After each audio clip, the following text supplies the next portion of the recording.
What's up, folks? Welcome back to On Texas Football. I'm lifetime Longhorn Rod Babers. Oh, it is a great day to be a Longhorn. We'll talk plenty of Texas football, and I'm glad to be joined by the young prodigy, lifetime Longhorn CJ Vogel, and our coach, former high school football coach at Vernon, Capel, Brownwood, Rotan.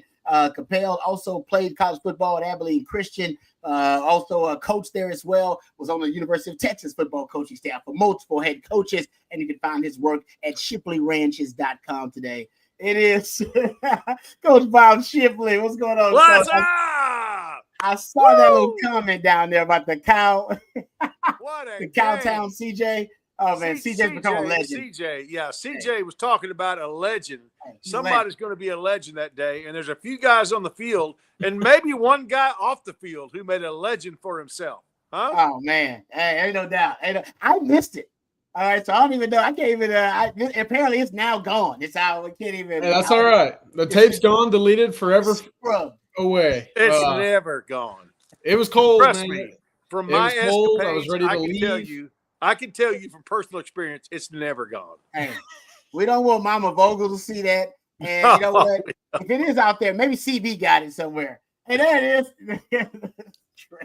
That's all right, though. I love it. See, there you go. CJ, he's a legend. Hey, thank you, Derek Wisner. Hey, you know what? We said that. How legends from the A&M game. Tre Wisner, Vernon Broughton, and CJ Vogel. That's right. Three legends were born on and Saturday. That dude, remember those two dudes that were in the middle of the Aggie crowd, just kind of sitting there, hanging out, kicking it, and celebrating? Those people are also legends in Longhorn minds these days. All right, there you go. Coach also became a legend during Texas OU week, during a rivalry week. Yeah, from Gay Biker to Cowtown Biker. Well done. Good job, Josh. All right. You know what? We starting off the rails, Coach. We got to start off at least on the rails. See? No. That ain't no. That's a record. 2.5 minutes, Coach. Yet to begun to make 2.5 minutes. 2.5 minutes. Already got the coach gift going on there. All right. We got a lot to get into. I want to get Coach's thoughts and CJ's thoughts about Texas A&M. Now they've had a rewatch and some time to digest it. You guys as well. So you guys know how this works. The show belongs to you. So whatever you guys want to talk about, throw out the questions, comments. We'll address as many of them as we can. Super chats jump to the front of the line. You can interrupt the show at any time. We know signing day on the horizon as well. So there's some recruiting talk you want to get to. That's why CJ Vogel's in the house. So he's got a lot of knowledge about that. So we can talk recruiting on the show as well. We know Texas. We'll be playing Georgia in the SEC title game. So we can look ahead, start previewing an revenge match. All right, Texas can avenge their only loss of the season against the Georgia Bulldogs. We'll get into that, too, coming up on the show a little bit. There's also, if you guys want to talk about college football playoff stuff, we can jump into that conversation as well. Sark had his media availability today, so we'll jump into Sark's comments and talk about some of the things that he discussed at the media availability. So we won't have enough time to get into everything you want to get into. And let's not forget, on Mondays, we are joined by my former teammate, lifetime Longhorn Stevie Lee, joining us as well. That'll be coming up here momentarily, so I don't want to keep him waiting too long. I think he's already here. So first and foremost, I want to give everybody the floor a little bit to just give us your thoughts, Coach and CJ, about Texas A&M. You've had time to digest it now. Texas performance overall, the good, the bad, the ugly, the whatever. Let's talk about it. Coach, your thoughts, because I don't get a chance to talk to you. We do the in-game live watch, but when I come on, Coach jumps off. So, Coach, give me your thoughts about what you saw versus Texas A&M and overall the Longhorns' performance in the matchup. Oh, man. I tell you, coming into this season, I don't think anybody saw our defense being the juggernaut that it is, especially our secondary. I mean, our defense left no doubt in that game. Unfortunately, our offense sputtered a little bit, left a little bit. But anybody that watched that game knows without a doubt who dominated that game. I mean, the score doesn't obviously show how much domination was going on in that game. Our offensive line, good night. Those guys, I mean, we got to go with our number 2 left tackle. So what? It's no big deal. Goolsby, he may have been the guy that became a legend on this game, to tell you the truth, CJ. An unsung hero of this game. When Banks goes out, he comes in 0 sacks, 0 pressures. I mean, the guy played like a veteran. I agree with that. That's a good point, Coach. I didn't put him on the legendary list, but and this is nothing. Kevin Banks gonna be a top 5, top 10 pick, right? We all know that, and yet he left the game. That's a game on the road, hostile environment against guys who have been playing on Sundays, right? They got defensive line that will be playing on Sundays, CJ, and yet there was little to no drop off at all. And if you know when Mike Elko saw that, Coach, he saw, hold on, you mean a redshirt freshman's coming in for the best player on the team? They lost the best player on the team, guys. They lost the best player on the team in the first quarter of the game and still dominated the trenches. Even Mike Elko said it. What did he say? CJ, we were physically annihilated? Yeah, I like it. Put on a shirt. I mean, no. Even Stevie Wonder knew we dominated that game. So, no, you're right, CJ. That's a good point. Coach brought up about Gooseby, man. That's an underrated storyline that honestly will go down as one of the great performances, considering that adversity we saw in the first quarter, it did not affect Texas in an adverse way at all the rest of the game. No, not at all. I was, looking through some of the snap counts, looking through some of the stats, and I guess it didn't hit me at the time of the game that how early Kelvin Banks went down. I guess it just didn't sit and register with me. But Texas, 81 total snaps in that game on Saturday.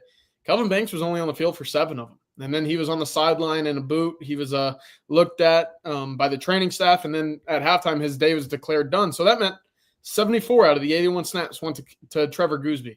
Wow. To y'all's point, you would have never known that was a backup left tackle making his first true extended play time as a Longhorn. You would have had no idea.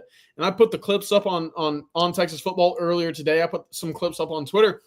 He looked tremendous, and he's not going against scrubs on that A&M defensive line, right? If there was one point of that A&M team that you could point to and say, that is an all SEC level position group, or Steve Sarkisian even went out and said it last Monday. He said that's the strength of their team.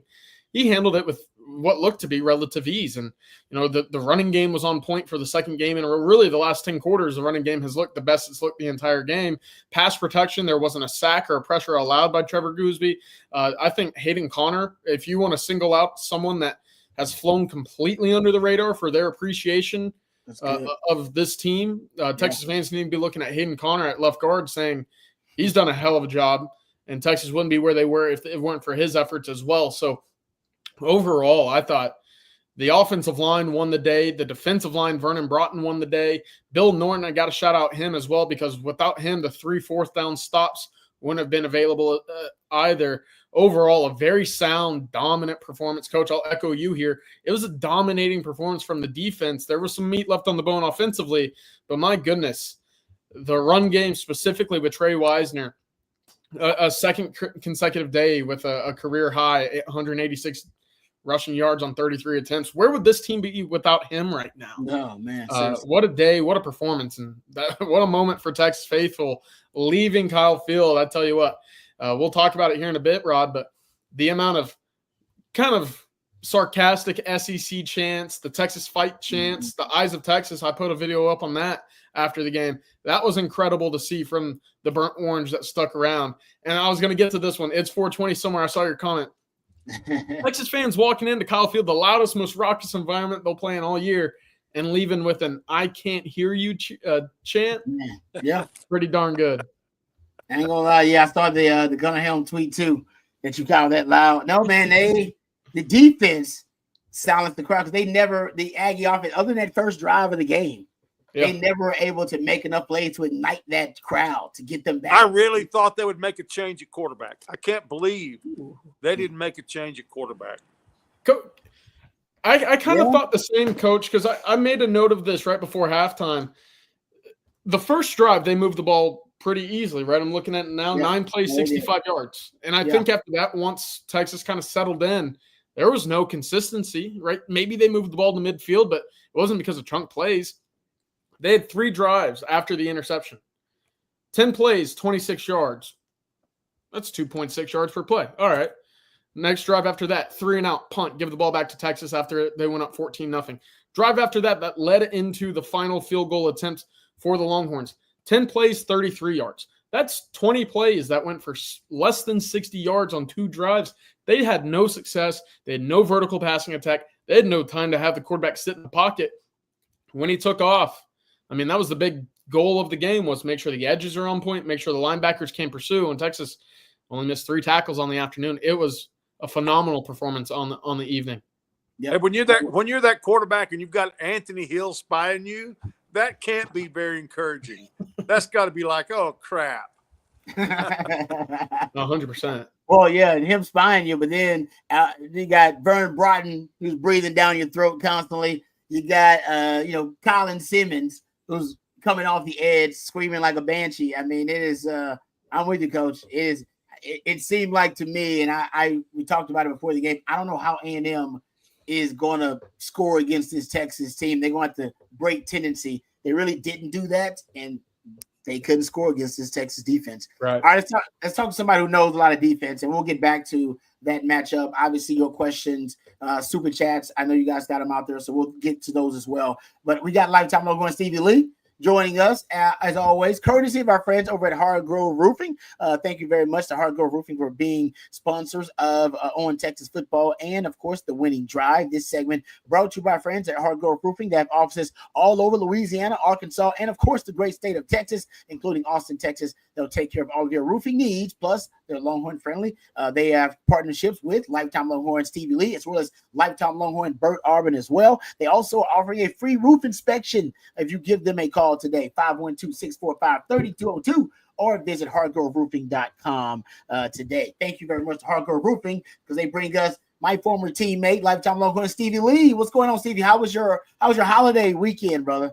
It was good, man. Came back to Austin about probably 10 pounds heavier, man. Louisiana doesn't Louisiana food is you know how it is, right? Oh, I know. Mm-hmm. That's good. Yeah, I had some of that. I'm sure it's how was that turkey? Was it fried turkey?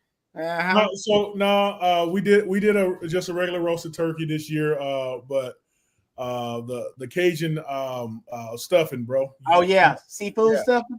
Yeah, seafood stuffing, no question. Yeah. Yes. Then when I got home, I got all my ingredients from Louisiana, but when I got home, I was like, let me just do a pot of jambalaya. So I got home on Friday Friday and Saturday morning, woke up and did a big old pot of jambalaya. I'm still eating off that pot right now. So while the Longhorns are whipping up on them Aggies, you was enjoying some jambalaya. That's basically no question. And I was in the grocery store getting some more ingredients and things like that. And I saw my friend Texas Storm down here in the chat. He ran into me in the grocery store. I was actually buying some flowers for my wife at the time when he ran into me. And I did something bad, so I had to give her some flowers. I probably said something I shouldn't have said. Y'all know how it is. Yeah. No, but man, Texas Storm, thank you for stopping and thanks for listening and watching the show. He said he watches all the time. Oh, there he is. Yeah, and so man, thank you all. I mean, I've been stopped so many times from people watching this show. So all y'all, thank y'all. I love talking to y'all about everything that we talk about in person. So I appreciate you guys. No doubt. All right, well, let's get your thoughts. I know Coach and CJ probably have questions as well, but my question for you, just first and foremost, that defense. I mean, how impressive was that performance to basically allow no offensive touchdowns to the Aggies on the road in the rekindling of the rivalry? The rekindling of the rivalry was really, really big for me, man. I went in the game nervous because you know how it's a rivalry game and anything could happen, right? Yeah. So. We had they moved the ball the first drive. They got the ball first. They moved it the first drive. I was like, all right, come on, guys, we gotta buckle down here, right? And so I love the way our coaches coach. The team that you saw in the beginning of the year is not the team that you're seeing right now. The team that you see in the beginning of the game is not the team you're going to see in the end of the game. We make adjustments throughout the game, and that's exactly what we did. I love it's the bend, we bend, and then we got rigid on them, and we did not allow any offensive touchdowns for them. We gotta button up a little stuff on the offensive side of the ball, but I think putting the ball in the running back's hand and just getting behind that train of O-line is what the game plan should be going forward, man, for sure. Yeah, it is interesting how that – again, I've said it since basically halftime of Arkansas. It felt like it's been a completely revamped look on the run game, and then you look at some of the numbers in the passing game as well. Texas took 11 sacks against Georgia and Vanderbilt combined. Since then, only 4 sacks. Yeah. And that's still going against pretty good opposition in the SEC specifically. Stevie, I wanted to ask you, and we've seen this some with the defensive line as well, how much higher of a ceiling can you see for both trenches right now? It feels like they're playing their best ball of the year. Is there anything that you're seeing when watching the games that you say, ooh, they can still clean this up and take their play to a next level? Yeah. Shout out to Vernon, man. Vernon had a game on him, bro. And we can see in the stats what Vernon has done. He had, was it 2 sacks or 1 sack and then a pressure or whatever? Yeah. But what the little things that he's doing, he was playing with his guy at the line of scrimmage and then just getting off of him, man. Those little things like that, to where the running back and it wasn't just Taft spying the quarterback, right? They were all kind of spying, right? So you get man, I can talk about this all day. You get separation, as a defensive tackle, and you put your eyes in the backfield, right? Put your eye, and wherever he's going, you shed your man the opposite way. You get to it. And Vernon was doing that, man. You won't see that in the stat line, but if you go back and watch the game, most of the defensive line was really doing it. They were still making their guy, leaving their eyes in the backfield and going and play football, man. It was really good to see. It was really fun to watch, man. Yep. I saw Lole doing it a couple of times. He had a great rep on that. On the interception by Taft, go watch Lole. Go watch Lole on that play. He does exactly what you're saying. He's going to do that, and then he sheds his guy, and then he starts chasing. Ends up kind of applying the pressure there. Let me ask you about Tre Wisner and how impressive Tre Wisner has been. I mean, this is a guy, but when the season started, there were some people that had him as a third string running back, and some people even thought, hey, a young Jerry Gibson maybe should become more of the focal point of the running game over Tre Wisner. And yet, in back-to-back games now, we've seen him have career highs. I mean, guys, the only guys that have rushed for more yards versus the only Longhorns that have rushed for more yards versus the Aggies are like Cedric Benson, Ricky Williams, and Earl Campbell. That's pretty good company. Yeah, that's great company, man. No, I'm happy for this kid for just stepping up, man. And you talk about next man up mentality. That really is. That's proof right there. I mean, he was patiently waiting behind CJ, and he got his chance. He when he got the ball. There was earlier in the year, like I said, this is not the same team as earlier in the year. There were some things happening with him, and there was a couple of fumbles there. But the way he's come out the last 2 games, and the way they've just really put the ball in the old lineman's hands, and he just dropped his shoulder, and I thought that he was more of a shifty back. He was running over some dudes too. He ran downhill. He's not scared of contact. Downhill. Yeah, he was initiating the contact. Exactly, man. So I'm loving what I'm seeing out of him, man. I really, really like where we are right now, but I really like where our future is going to be, man. I mean, y'all see Manning is just a baller. I mean, you put him in there and he said, let me go find this pylon, coach. And he found it, right? And then Banks go out, right? And what's his name? Gooseby comes right in. Bro, we don't have a drop-off. There's no drop-off, man. You talking about a Mike Williams type tackle out there, and his backup comes in and there's no drop-off. And hey, when's the last time that's ever happened? When has that ever happened? Never. Yeah, never. That's a great question. I never know. So we got young guys coming off the bench doing well. We got some guys at running back that are hurt that are going to be right back into it.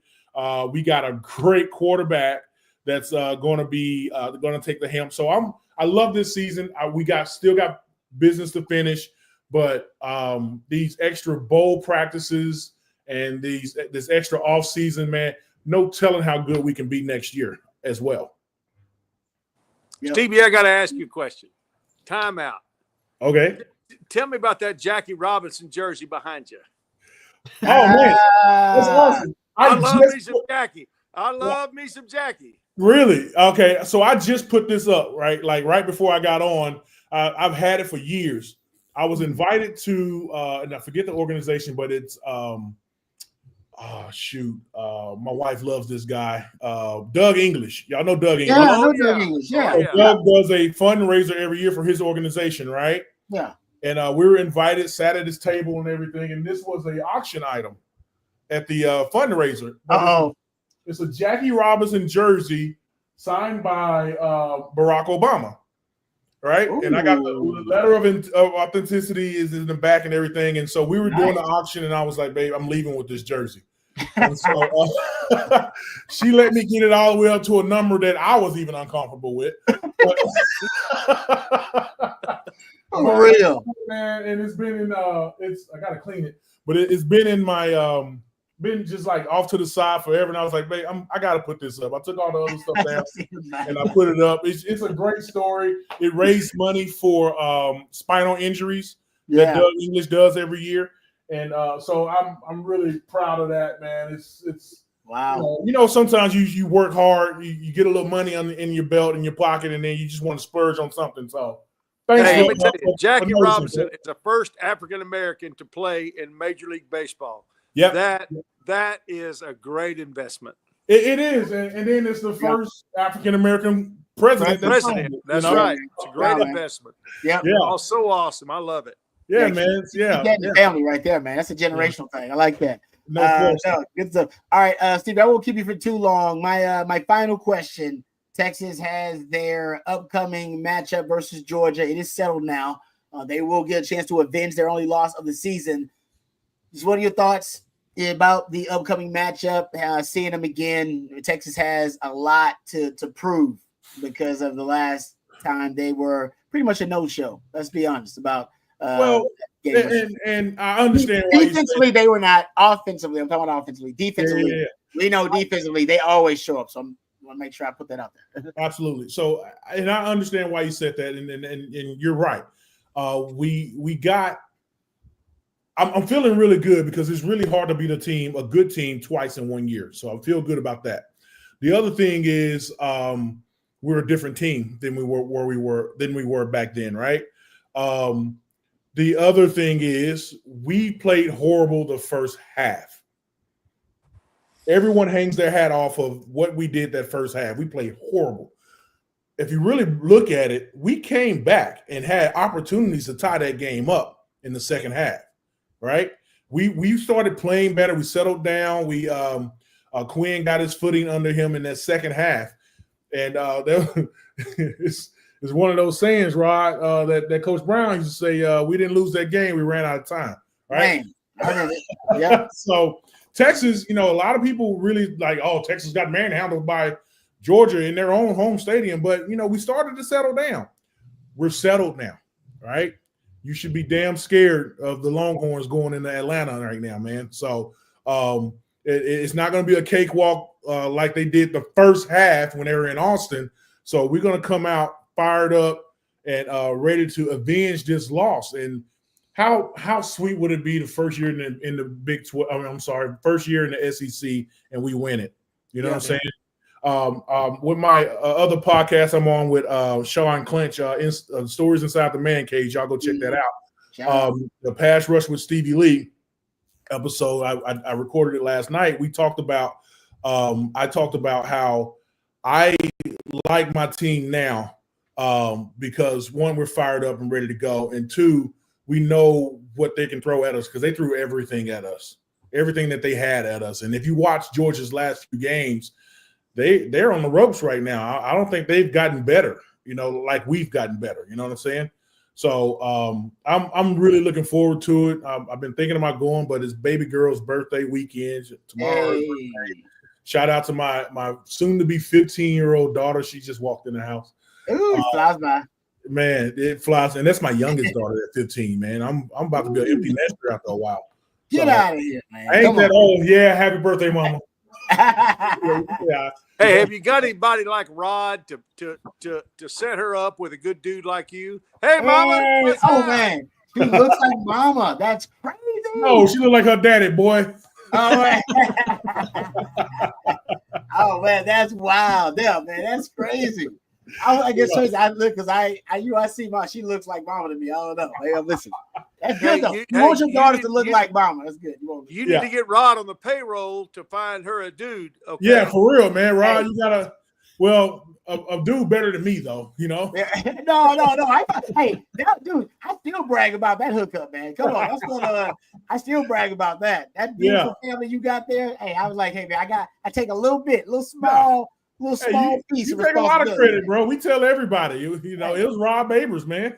Come on now. You know what I'm saying? She said, you know, a nice guy. And I was like, well, it ain't me. Let me go. I think I know the man Stevie. You know what I mean? And I don't know, for some reason, usually I would have been like, nah, it's me. But for some reason, God was on my shoulder at the time. Like, nah, direct her to you gotta, hey, Rod, you gotta punt this one. Yeah, you know what I mean? So, you know what? And God, I'm glad I did. Yeah. Hey, I'm fair catch. Oh, fair catch right there. Hey, thank you for everything, brother. We appreciate you. And thank you guys, man. And CJ, man, watch your mouth out there, bro. Hey, see, legend. No, but on me. I 100% agree with you, though. That's why he's not the best place to do a show. I'll say that. He said what everybody was thinking. That's why he's a legend. Absolutely, he did, man. Put it on a t-shirt. There you go. All right, thanks, Steve. You the man. Thanks, Stevie. All right, that's lifetime logo and Stevie Lee joining us, courtesy of our good friends over at Hardgrove Roofing. And you see right there the website, hardgroveroofing.com, or you can give them a call, 512-645-3202. Thank you to Hardgrove Roofing, offices all over Texas, Louisiana, Arkansas. Louisiana, speaking of, that's how my man Stevie Lee actually has ties with Hardgrove Roofing. They started in Shreveport, Louisiana. That's where my mama does her grocery shopping, and that's where Stevie Lee's from. That's where the fine folks at Hardgrove Roofing started, and boom, from then on, they have brought their great business to Texas and also to Arkansas and even the city of Austin as well. So we appreciate them for sponsoring the Winning Drive. All right, let's get to the super chat here because we got a couple of them. I want to make sure we throw those out first, and then we'll get to some recruiting talk and some of Sark's comments from his media availability today. Let's get Miracle Martinez says Lone Star Paralysis Foundation is the organization. Thank you. He says, thank you. I benefit them from your support from LSPF, from paralysis to walking with a cane. Thank you. Oh, that's beautiful. What a great story, Miracle Martinez. Thank you for sharing that with us. I hope my man Stevie Lee sees that as well. It's the Lone Star Paralysis Foundation, for those who want to know. And thank you very much, Miracle Martinez, for the super chat there as well. See, Stevie Lee. Hey, even when Stevie Lee's trying to show out, he's doing it for a good cause. Alan Watts here with the super chat. Thank you very much, Alan Watts. Says Wisner is what we used to call a lunch pail guy. Thumbs to work, ready to grind it out till quitting time. Yeah, let's just take some time to discuss Tre Wisner. And now, you know, his really the example that he's kind of setting for the team. He's another one of those guys that can be considered a culture warrior for Texas, because even Sark talked about it today. He really cut his teeth on special teams. That's where he earned the respect of his teammates and the coaches for the way he grinded on special teams and made plays. No complaints in a loaded running back room with lots of stellar standout performers early on in the season. Nobody's talking about Tre Wisner, talking about CJ Baxter, talking about Jaden Blue. I talk about those two guys. I talk about Jerry Gibson, the young guy coming in, and Christian Clark, those young guys coming in. Just not a lot of talk about Tre Wisner at all. And all he did was wait patiently. And I will say Sark kept mentioning Tre Wisner. Sark kept bringing him up in the offseason. And you remember this, CJ, even in spring, he's bringing up Tre Wisner. We're like, he's talking about Tre Wisner a lot. And now Tre Wisner has turned out to be the bell cow running back for this Texas team. Other than the defense being the best defense in the country and potentially top 3 to 5 greatest defenses in the history of Texas football. Yep, that's how good they are. This is the other plot twist that nobody expected. And you can make the argument this may be more of a plot twist that basically when CJ Baxter goes down, Jaden Blue becomes somewhat unreliable just because of the ball security issues. That Tre Wisner steps up and becomes everything that you needed in a running back at this time. He's everything you need, even though you never saw it coming. He's everything you never knew you always wanted. It sounds odd to say, but I think you're exactly right because, again, coming into the year, when you saw training camp start up, you're thinking, okay, the combination of Baxter and Blue are going to be what gets Texas to the finish line in the running game. And, for the most part, especially the last 2 weeks, when you give a guy 60 carries and he's gone for, I can't do the quick math right there, but I think 100 or 340 yards. Yep. Well, that's not what you were anticipating, but it's like found money, right? You wash a pair of pants you haven't worn in 2 years and you come away with $100 bill in the back pocket. That's exactly what you have with Tre Wisner. And not just to mention that, but hey, the pants still fit like a glove, right? They're still stretchy. You can go outside and do exercises with them. He's doing everything for you. And I'll get off that analogy there. That's good. But no, with Tre specifically, I was watching that A&M game and yes, there were probably 6-7 times where I felt like, okay, they ran the ball, they get 2 yards here. And then I look away from him and I'm like, oh, he's falling forward for 8 yards right now. Like there's just so many of those little, I don't want to call it untackleable, but it's one of those moments where it doesn't feel like he's ever brought to the ground off of the first contact. And that's not like what you see with the guy that's, I'll give Tre 5'11", 195 pounds, right? He's not the biggest, most physically imposing guy, but he's going to bring the heat to you. He's going to know where to be in pass protection. He's not afraid of contact. He doesn't necessarily go out and look for the biggest guy to hit, but he's not going to shy away from it, right? He's a smart football player. He's a physical football player, and he's exactly what this team needs right now when it comes to finding its rhythm, its offensive identity in the run game. You look at the biggest games of the year so far, right? I mean, Oklahoma. What does Texas do without him against Oklahoma? That was 2 touchdowns he accounted for, obviously, to help Silas Bolden there. But that broke the game open, of course, and against Texas A&M on the road to go for 186. I mean, that's tremendous. Yeah. Talking about, he's showing up versus your 2 biggest rivals. You could argue he's the MVP. Yeah. Offensively. That's phenomenal. What a great story. Okay, let's get back to the questions. How about this one this is actually from It's 420 Somewhere. Thank you for the super chat, It's 420 Somewhere. It says they announced the drought in Texas is over with all the gaggy tears flooding the riverbanks. And CJ, why does it feel like, here we go, recruiting question. Why does it feel like we are losing some momentum recruiting with success on the field? Do you feel that's the case, CJ? Recruiting's interesting. It goes in waves, and Texas gains a commitment about 9 days ago, and then last night that same commitment says, no, I want to go back to Florida. And so you celebrate the highs and you weep the lows. And right now, with about 48 hours away from National Signing Day, Texas is in some dogfights right now with some real competitors for some really talented kids. And of course, you sit right now with 23 kids in the class. I'm expecting another departure from the class. I'm not going to announce who. I'll obviously let that kid have his moment for where they end up. But again, Texas is going to go out there. They'll flip a kid or two. They'll win a recruitment that's still up in the balance. So you're going to have your wins. You're going to have your losses. That's part of what recruiting is. Coach knows all about it all too well. And these last 48 hours is unlike anything that we've seen before because you're juggling the SEC championship game, preparing for the college football playoff. And National Signing Day that's moved up about 2.5 weeks, right? So it's significantly different than any other season. That's why you're seeing teams scramble. You're seeing all sorts of competitors, whether it be in-state, out-of-state, out of conference, everywhere. Look at this Texas class and say, "Oh, we want that kid," right? Because Texas has done a great job evaluating and getting kids to commit in this class. Texas is now dealing with Maryland for Kellen Wiley. They've been dealing with Florida for a number of kids, Myron Charles, Jamie French. Out west, you got a number of guys that visited elsewhere, right? Zalis Hicks was at Colorado. Josiah Sharma was at USC. How do you make sure that all of these kids stay committed? I don't think you can. But what you can do is make sure if you're Steve Sarkisian that every moment that you're not on the practice field, every moment that you're not talking to the media, you're on the phone with a kid that's expected to sign some sort of binding agreement with the university in 48 hours saying, hey, brother, just letting you know, you come to Texas, you're going to be playing with championships, right? That's why you want to play here, right? Play for championships, get some rings on your finger, and go to the NFL. Look at how many kids we're about to send. That's what Steve Sarkisian's doing right now.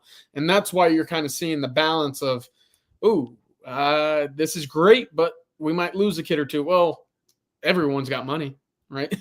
And that's the end-all, be-all fact of it.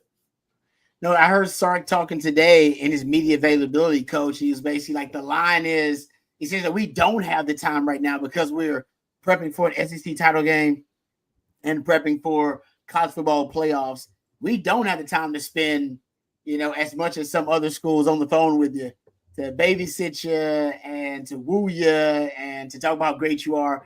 And he almost kind of gave us their sales pitch, which is, you know why we don't have time? Because we're in the college football playoff and we're in the SEC title game. And that's where you going to be when you come here. So, yeah, you damn right we ain't got time for that. We got time to tell you how special you are and how, we envision you, obviously being a big part of what we have going forward and, our recipe going forward. But we don't have necessarily the time to recruit every player and give them the attention that other schools are going to give them right now. Schools whose regular season is pretty much done and they're just waiting around for a bowl game. So I thought that was pretty cool. I actually kind of like that sales pitch. I think you can rest assured that Sark and staff have plan B for some of these guys. I mean, if some of these don't work out, we wanted to work out. We want to sign high school guys. We want to develop them. But what doesn't work out, we're going to get in the portal, And so I think they would rather have high school guys and develop them. But we'll see what falls through the cracks in the next couple of days, and then they'll pick up the slack. I have no doubt in the portal. Yeah. And Texas will never hurt in the portal, right? You can look at some of the biggest players on the team right now, Isaiah Bond, Matthew Golden, Andrew Makuba, Trey Moore. These guys are all cultural fits, and they're all guys that have had experience elsewhere that have seamlessly transitioned into helping this team compete and reach an SEC championship game. Texas will be just fine whether or not they hit 100% or not in the high school ranks. Yeah, no, that's a good point. Leon here says, does Jaden enter the portal next year or draft due to loss of snaps and with the room growing? So we're talking about Jaden Blue here. That is a good question. I don't know what Jaden Blue does. That is a very interesting. I think there are a couple of guys that are in this situation. I'm not sure what they do. Wide receiver. I think there are a couple wide receiver that may be in there. But what do you think, guys? Jaden Blue, coach. What are your thoughts about Jaden Blue and his status for next season? I mean, it's always a possibility, especially a guy that wants to be the number one guy to carry the load for the entire team. But I really think that Jaden is in a really good situation right now. You don't want to be the only back in a program who's got to carry the whole load. You want to be able to share that load with somebody else so that you stay healthy and that you stay fresh. Very few teams have a stud running back and they run him the whole game, the whole season long. They've got other people that they put in there and really not missing a lot. And that's how we are when Jaden Blue is in the game. He still has the ability to make a lot of plays, especially in the passing game. But still, I wouldn't blame him if he wanted to go somewhere else. But at the same time, he's in a pretty good spot. He's made a good name for himself. He's a guy who has got the coaches. He's got the coaches' approval and he's got the players' approval. I mean, they know that he's a good player, and if he can take care of his fumbling issues, I think he can reach all of his goals and aspirations and dreams from the University of Texas. But he may not see it that way. Yeah. I think the NFL, for Jaden Blue, the speed will always be a factor for him. It'll always be one of the things that is going to have him stand out from the bunch.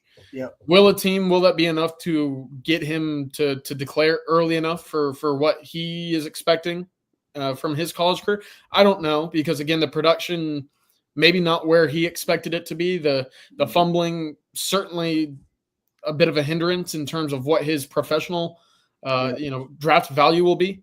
So I do think his options are all on the table for him, right? I think one of three. He could declare for one of three, and I wouldn't be too surprised in terms of staying, transferring, or NFL draft. But we'll see. Of course, Texas still expecting to play a lot of football. And for Jaden Blue, who knows what these next few weeks might entail for him, similarly to Quinn Ewers, right? Yep. It's a great opportunity to boost your draft value these last 5 weeks or so, if Texas is fortunate enough to play that many games. No, I'm with you. CJ Baxter coming back. Tre Wisner now proving himself. I can see that backfield is crowded, but they do have a history of guys, being patient and waiting for their opportunity in that room. What was that, Matthew? Can you put that back up? I'm sorry, I missed the 12th man. Breaking news: the 12th man has just entered the transfer portal. Well done, man. Well done. We'll still take your Aggie jokes even after the fact. Aggie jokes are still relevant. We appreciate that. All right, let's get back to the super chats here. Jay Watts Jr. says 110 of Georgia's 285 yards on offense last game came through ETN, and it looks like he's out. I did hear that they may be dealing with some injuries at running back. We haven't had the injury report that'll come out in a couple of days. He said, "Is Frazier up to it?" ETN was a dude. ETN showed he was an NFL running back versus Texas. He set Texas defenders up a couple of times, Coach. Yeah, that's a good question, Coach. What are your thoughts? I mean, Georgia's offense, Carson Beck's playing a little bit better, but they don't have really any elite personnel that Texas has to worry about, especially if ETN is out going up against that Texas defense. Can we just be in for a defensive struggle, defensive showdown on this Texas-Georgia game? Well, he's certainly a big part of their offense, and I hope he plays because I don't want any excuses. But I really think that I don't know if Frazier's up to it or not, but I do know that I really think you're going to see a different Texas team come out this Saturday. That we saw a different team than we saw a few weeks ago at DKR. This is a team that's playing with a lot of confidence. This is a team that's made it through their schedule with one loss, a loss they would love to have a redo on, and unfortunately, they get a chance to have a redo. Whether they're going to be full speed or not, it's irrelevant. I mean, we're not going to be full speed, with all of our starters in the game either. But that certainly could make a difference in Georgia's running game for sure. Yeah, I'm trying to think about what's different this time around in this matchup. The number one thing that's different is Texas running game seems to be peaking. I don't know if it's going to be peaking versus Georgia, but this is the best we've seen the running game look. Even Sark admitted that. Best we've seen the running game look.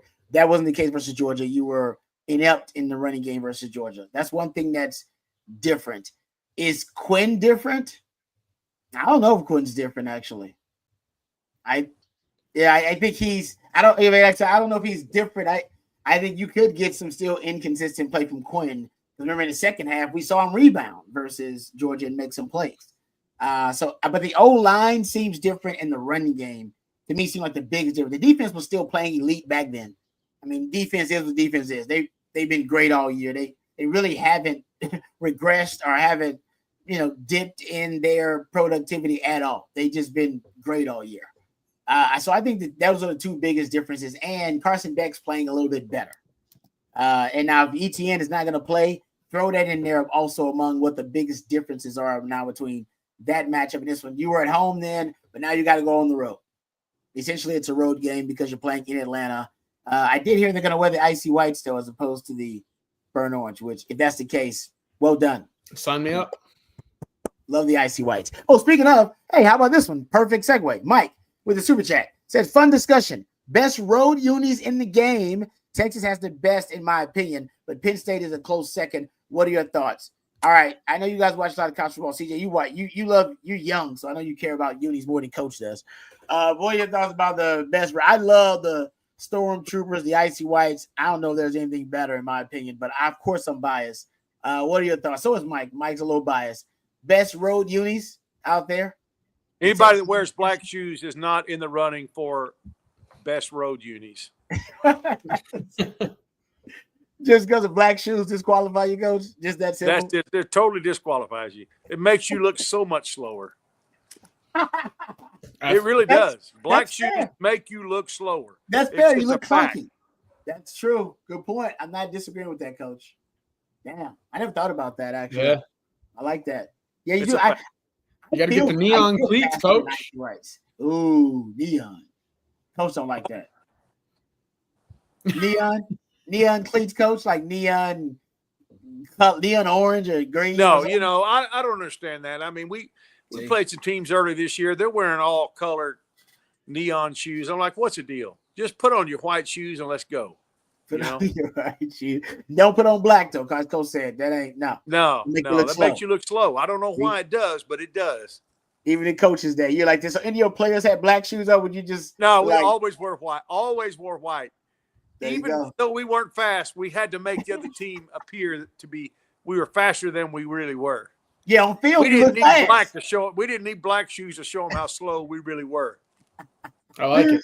Oh, that's good. I love it. The psychology, man. The psychology is important. Thank you, Mike, for the super chat. Let's thank another one of our sponsors very quick. Thank Duck Camp, our friends over at Duck Camp. My wife tells me I need to order more Duck Camp because I've been wearing the 4 items I have. I've been wearing them out. I got a couple of hoodies that I wear. I got a couple of caps that I wear. A couple of shirts that came in that are fantastic. It is great. Love me some Duck Camp. It is really high quality material, folks.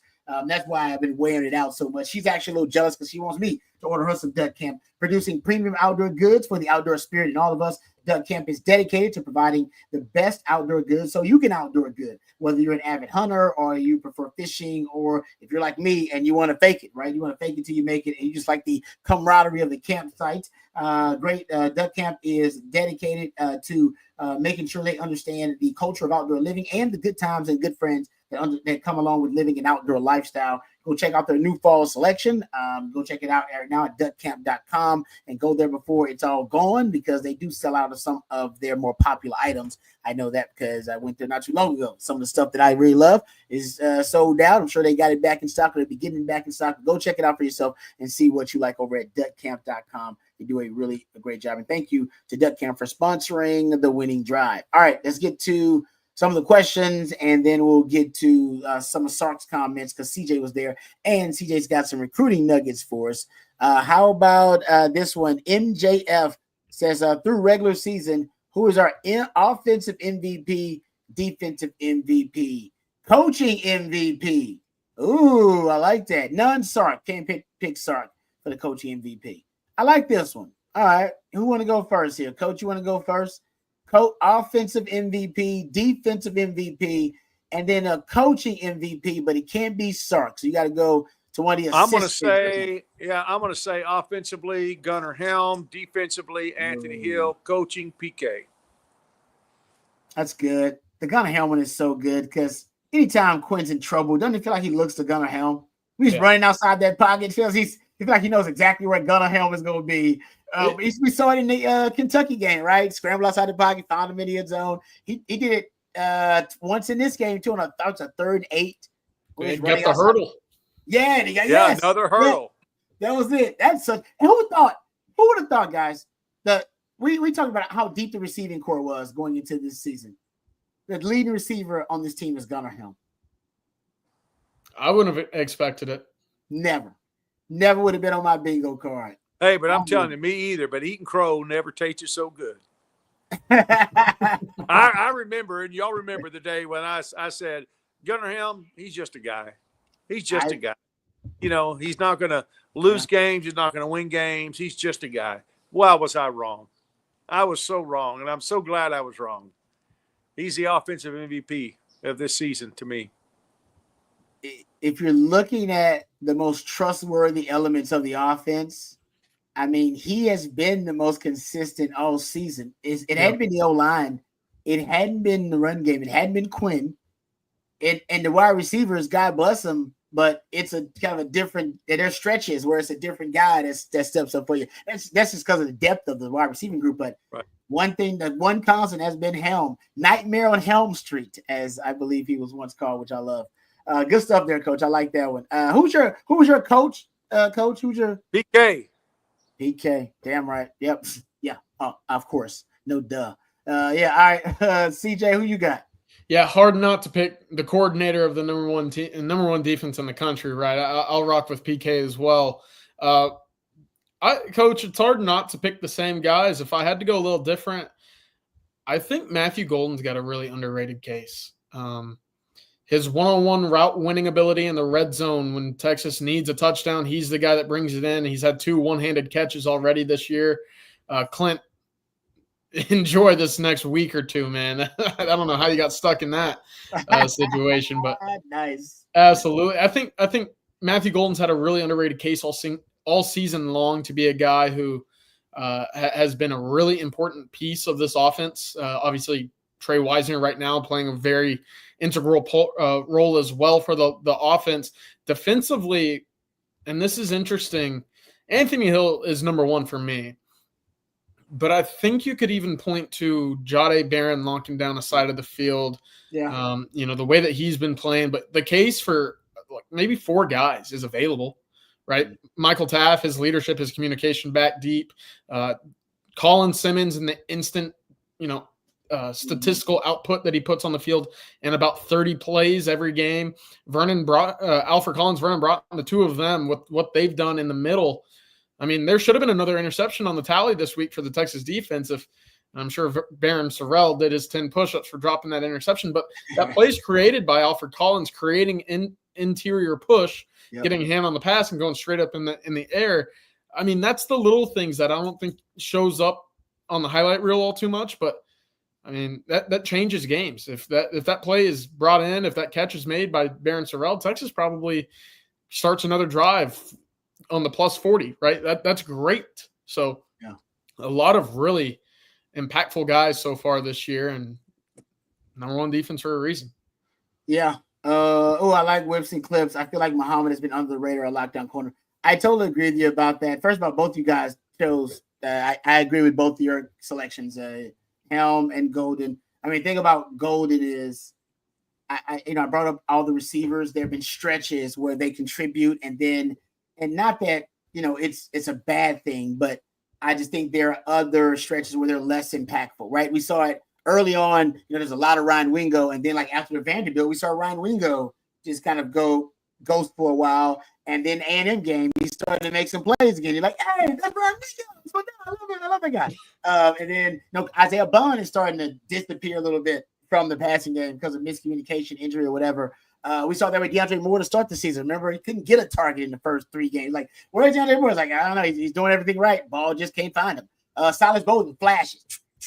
Every now and then you'll see him. Like, oh, there's Silas Bowden. Look at him. He's showing out. But Matthew Golden, from start to finish, he has been the most consistent element of the wide receiver room. Like, he hasn't, we talked about Jonte Cook. Now he's gone. But early on, he was there, and then outside the circle of trust. So I love the Matthew Golden one. We talked about Helm. So I would have chosen offensively one of those guys.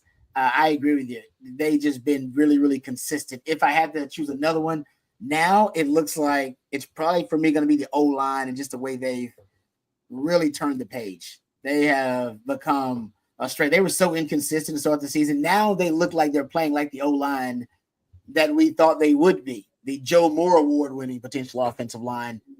So that'll be out there in terms of consistency, things you can trust. Defensively, I'm a DB, so I'm gonna go with Jahdae Barron. I mean, that's a hell of a move to go from nickel to corner, and now at corner be considered the best. Remember, the guy couldn't even get any accolades at nickel. Guys, he never even made first team All Big 12. Yeah, right? Am I right about that? Who's never even first team All Big 12? I remember us making the case he should at least be first team All Big 12, and that was a tough case you had to make it to Big 12. And now you're talking about the guy that's gonna win the Thorpe.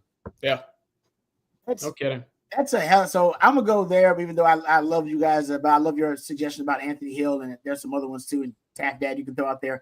Coach, PK is the pick, no doubt. If I had to go with someone else other than PK, man, it might be Kenny Baker. It might be Kenny Baker. It's a good one too. After losing the D-line coach you lost, and everybody thought best D-line coach in the country, you lost that guy. Remember the criticism when he came in? No resume. Who the hell is this dude? Why is Sark picking this guy without any, accolades, without any skins on the wall, where he can go get the best in the country? And the D-line has honestly it's been a strength, and I agree. I think the pass rushing prowess of the D-line has actually gotten better basically than it was last year, and he's teaching pass rushing moves to all of the entire defensive line. So maybe it's Kenny Baker I'll throw out there to give him some love. And I probably could have given that to Terry Joseph or Blake Gideon too. Yeah. Because I'm telling you, everybody. Probably could have gone there. So, all right, CB, my man Chris. I love my man CB. CB is my dog. Says Rod B, thank you for everything on Austin Radio. You gave me the nickname CB in 08, and it's stuck ever since. There is no CB without Rod B. Thank you, CB. I appreciate that. Yeah, a little news. My radio show, the station that was on, is no longer on the airwaves. So that was the last day for the Horn. For those who didn't know. So that is done. Rod B's not done, of course. You can find me here. You can find me other places. But in terms of our time on the Horn, that's him. So really, thank you to everybody, including my man CB, who supported and, listened until the last day. But, yeah, we were essentially the band on the Titanic with the broadcast. And as it went down, we had our last day on the air today. So really grateful and thankful for everybody who was able to listen and support, moving on to other things, bigger and brighter things, especially here at On Texas Football. So thank you, CB. Let the folks know if they wonder where to find Rod B. Let them know where they can find me. CB, I appreciate you. Getting back to the questions, William Niche says Texas will be able to run it on Georgia. Will Texas be able to run it on Georgia successfully Saturday? That is the $1 million question, Coach. What are your thoughts? You've seen him in 2 games against Kentucky. On the road against A&M, did that running game travel against the Georgia defensive front? Yeah, I think so. Really? I think we've got some game film to work on, and what I don't know if I'm Georgia. I'm gonna roam too far away from that game plan that they had. Back in October. Was it October? I can't even remember when that came into DKR. Yeah, I think we're a better running team. I think we're a better football team. I think we know what to expect from Georgia now. I don't see Georgia going in and changing a lot of things they did against us because they were very successful against what they did against us. But I do think we'll be able to run the ball against them. We've been able to run the ball against most people when folks didn't think we could, especially a second chance now that you know how Georgia's probably going to line up and probably what they're going to base their defensive game plan on. I can't imagine them changing up a whole lot of stuff against us based on what they did last time. So, yes, I think we're going to have success running the football. To what extent, I don't know. Are we going to have – is this a game that Wisner is going to break 1,000 yards? I kind of doubt it. But I think he will. I think he will maybe the next game, and we'll have a 1,000-yard rusher again. Yeah. Yep. Sark said in the media availability that you were at, CJ, we haven't fully opened our playbook. We're going to run stuff Saturday that we haven't ran all year. So, yeah, that is, by the way, that is the case for probably what, Coach? Every coaching staff in the country. You don't run everything. How much do you run of a playbook in a season, Coach? How much of your playbook do you actually use on average in a season? Oh, yeah, quite a bit of it. But guys like Sark, what I love about him is his offense is continually evolving. Yeah. And that's one of the funnest things about being an offensive coach. You go in there and you watch the film and you see how people responded to what you're doing, and you go, hey, wait a minute, look at this. What if we would have faked this and done this? Or what if we would have given it here and faked here? Look at what that would have done. How are people lining up to this? And it's just a continual progression. The offense is just a work. It's just a work in progress continually from week to week. And Sark is one of the best minds, and he'll come up with some other things. But I think it's I don't know. I feel better about this game than I did the last time we played Georgia. At least now we know what we're up against. They're bad to the bone. We know that. At least they played that way against us. We have to assume they're going to play that way again this Saturday. So what are we going to do to offset what they did to us last time? We'll see. Yeah. I have faith in our coaching staff. What, Coach, when it comes to pulling little, I guess, tricks, remixes, whatever you want to call it, from previous formation schemes, plays, anything like that.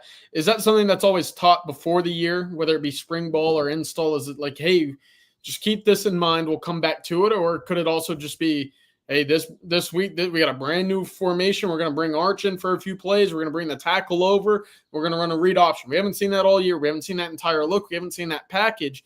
Is that something that maybe they used way back in fall camp beforehand, or depending on the matchup and the necessity that they said, we got to switch it up?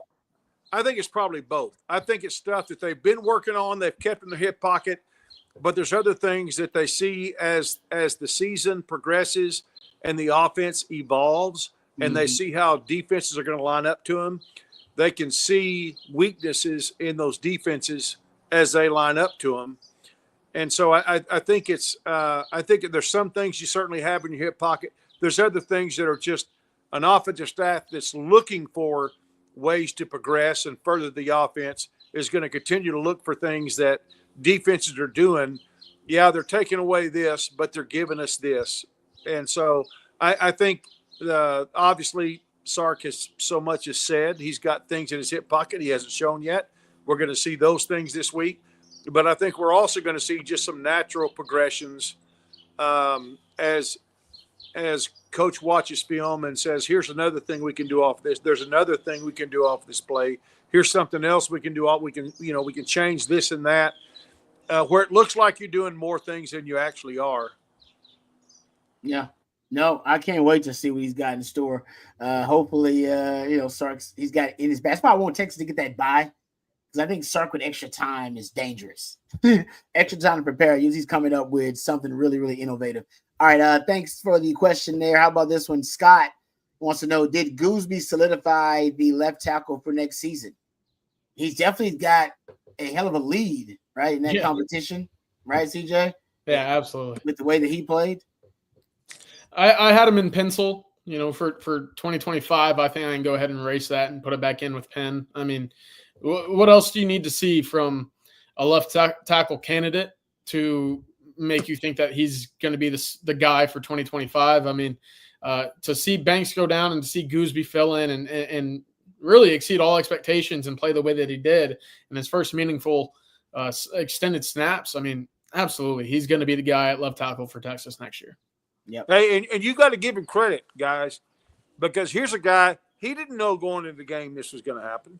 Nope. He prepared for this game like he has every other game. But give his coaches and Gooseby some credit for this, because he came off the bench ready to play.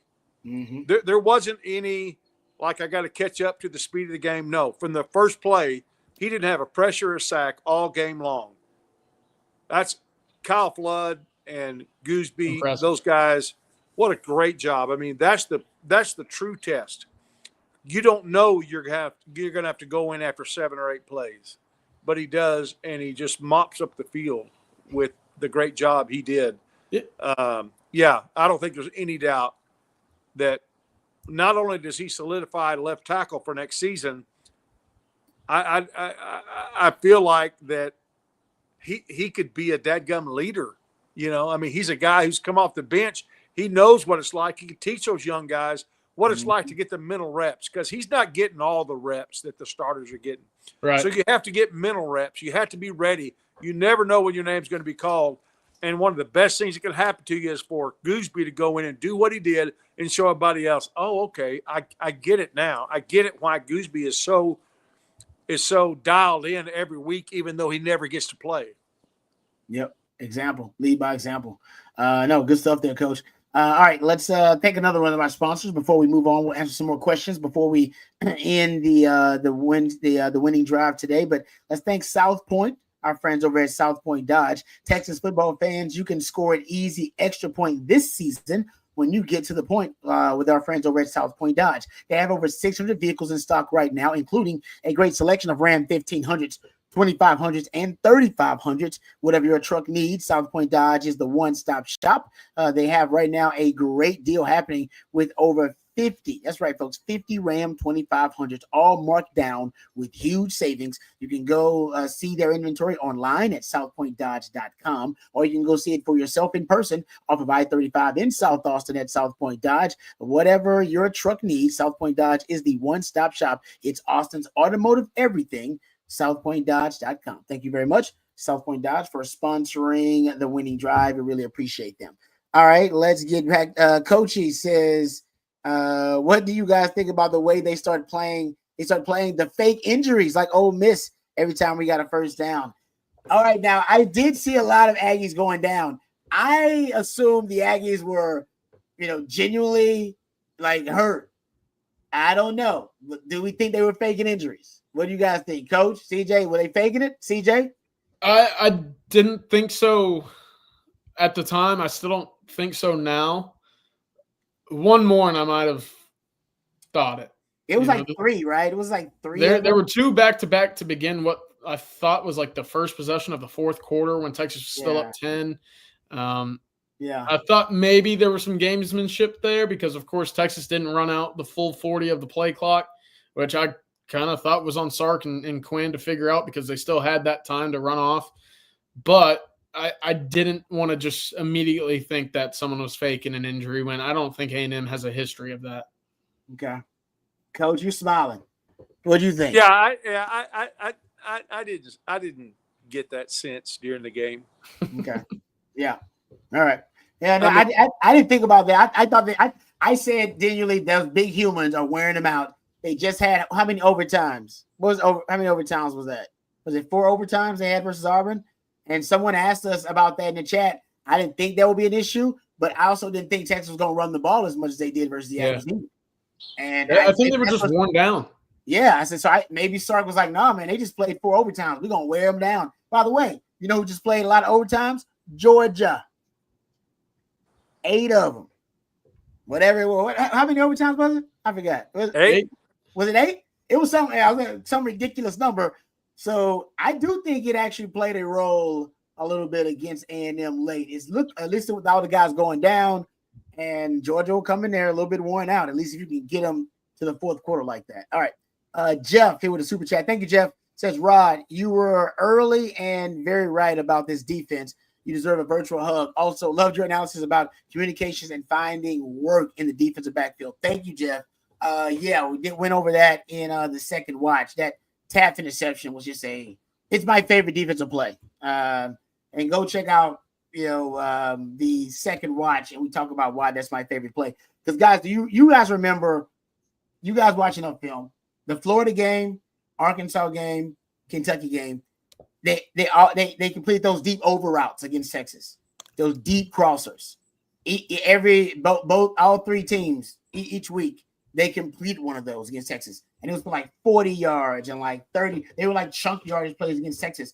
And I said, and we talked about this, Coach, actually on Football Theory or one of our live streams. We worked so many times together, I forget.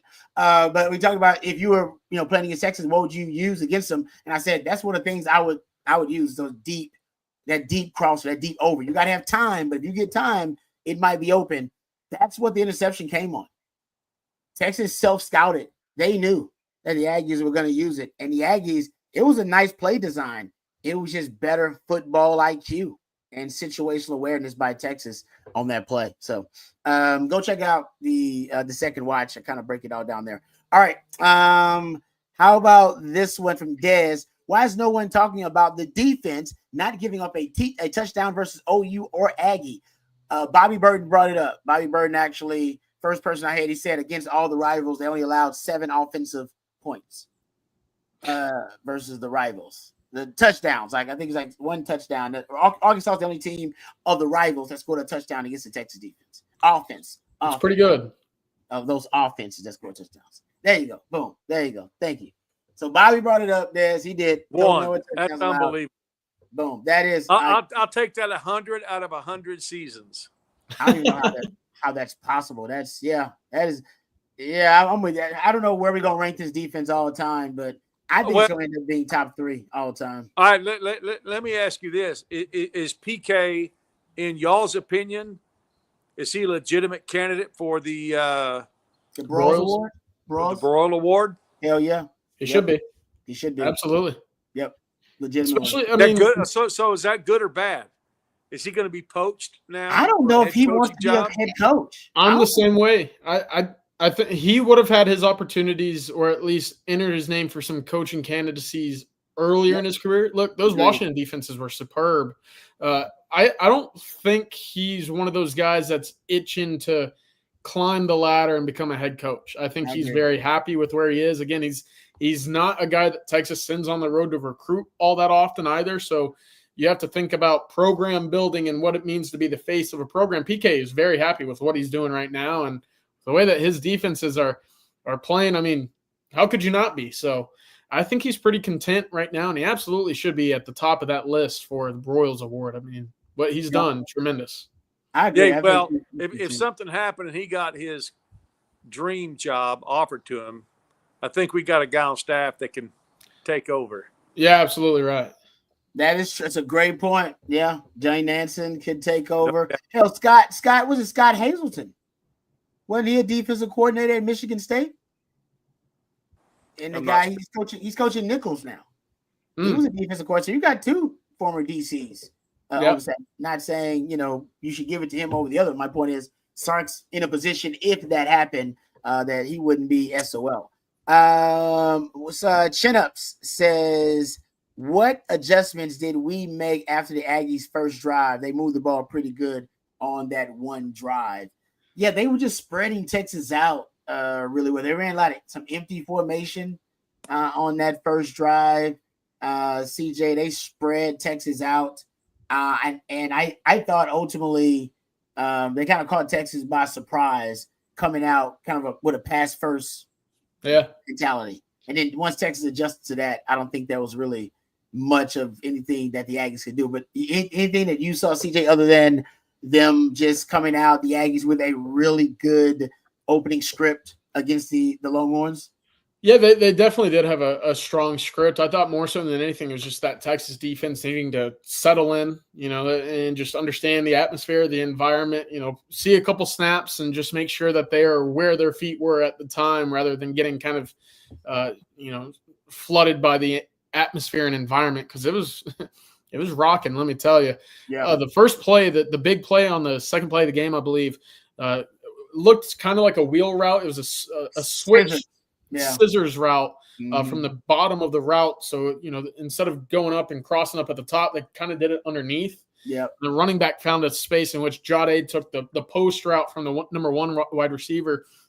It's a good play design. It's a good ball. That sometimes you just got to tip your cap.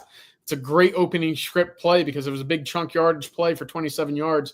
But right now, look, if you get Texas into the swing of a game defensively, I mean, they're going to play with anybody. And I think we saw that on Saturday night. After that opening drive, they were just sticking to the game plan, which was contain, don't let anything over the top, and force them to beat you in the intermediate. And they had no answer.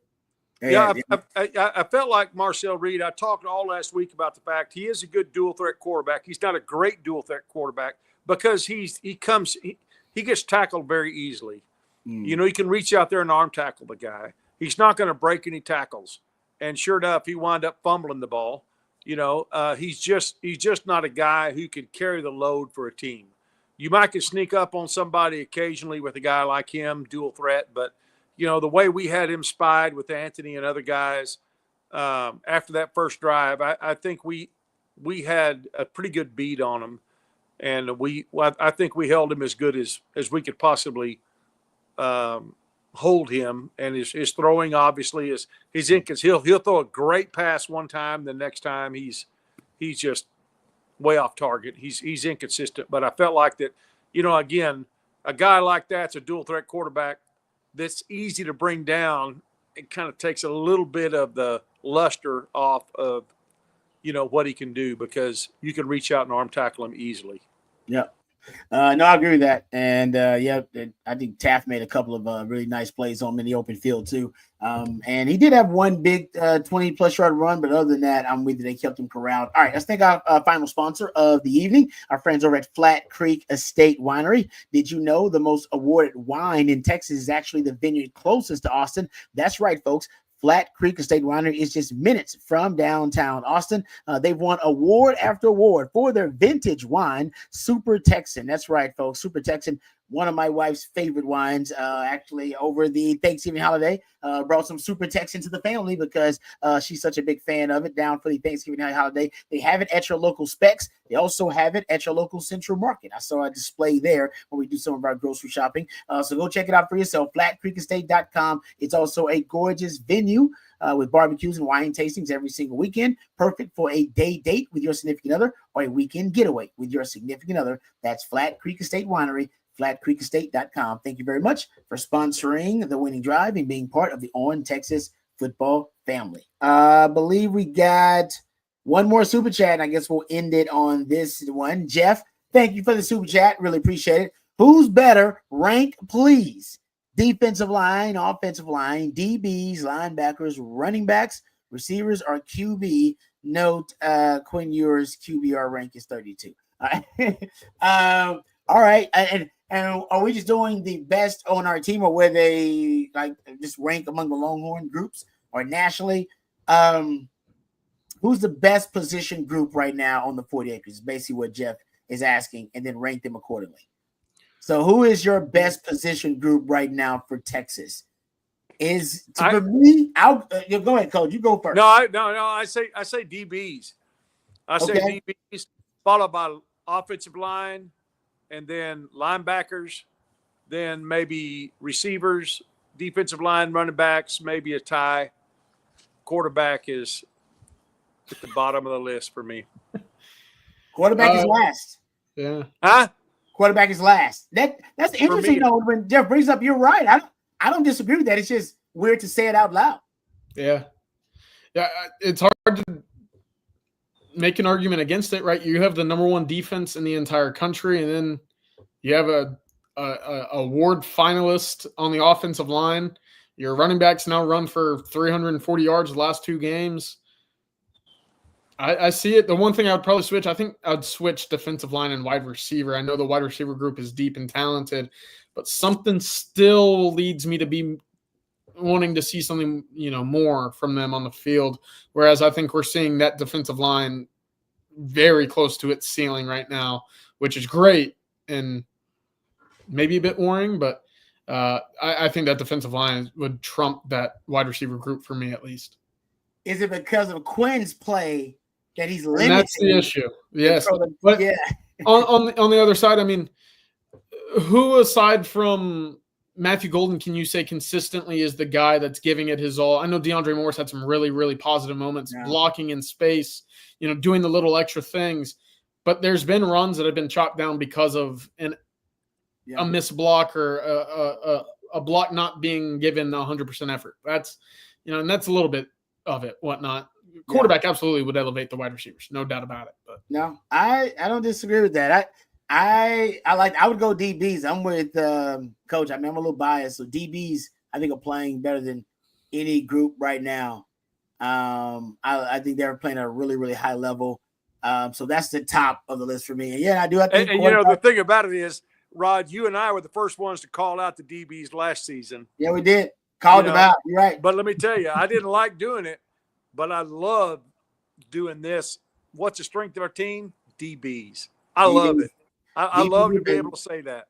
Hey, I got the hat on for a reason. DBU. That's right.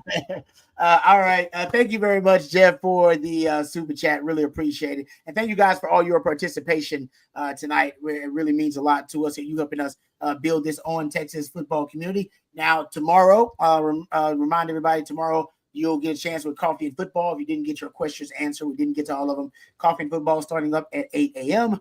You'll also have the Tuesday live stream tomorrow. That'll be at 7 p.m. We'll get into the college football playoffs a little bit, answer all your questions about recruiting, because we know we are on the horizon of signing day on the horizon. So a lot of recruiting news out there. So we'll address that as well. So direct your questions to Coffee and Football at 8 a.m. tomorrow and the Tuesday night live stream. Anything breaks, keep it right here locked on to ontexasfootball.com, On Texas Football, the YouTube channel. Thank you to our sponsors, duckcamp.com. Thank you very much to flatcreekestate.com, Flat Creek Estate Winery, southpointdodge.com, and also to Hardgrove Roofing for bringing my man, lifetime Longhorn Stevie Lee on. We are grateful to hardgroveroofing.com as well. Thank you to Matthew behind the scenes, always doing a great job. He's the real MVP. CJ, thank you for all of your hard work and your knowledge. Coach, the wisdom is always appreciated, and also the humor, always appreciated. The levity as well as the wisdom. Thank you all you guys out there for all of your participation in the show today. Until next time,